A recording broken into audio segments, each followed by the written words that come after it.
In this video, I'm going to talk about 5 things I do that help me climb harder.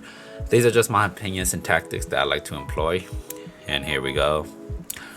Overgripping is when you hold a hold with more energy than necessary. And this is typically thought of as a bad habit to employ when climbing. But when I try hard to climb hard, I overgrip everything, even jogs. This allows me more control of my body and actually allows me to push past the crux of the climbs I do. Instead of holding the hold with just enough strength, I actively try to crush the hold by constantly trying to turn my open hand into a closed fist. Crank the arms.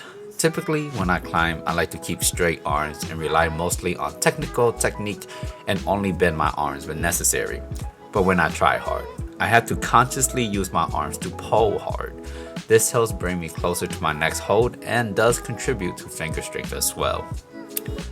No pauses in my climb. I'm not looking for a flow state. I'm aiming for a not waste any energy state.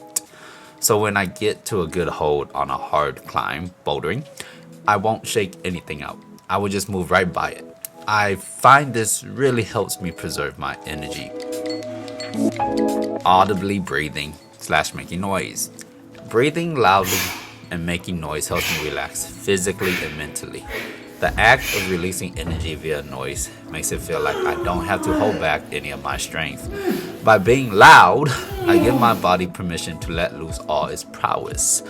The audible breathing contributes to that, but it also reminds me to breathe. Breathing is pretty important. Push with my feet.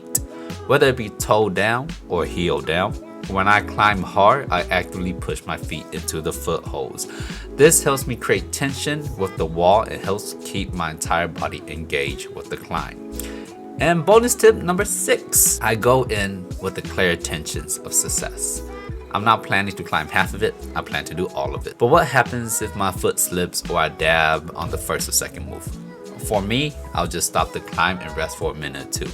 In my head, I need those 2 to 5 seconds of energy I just used up to recover, as well as to recompose my head from that slight failure I just experienced.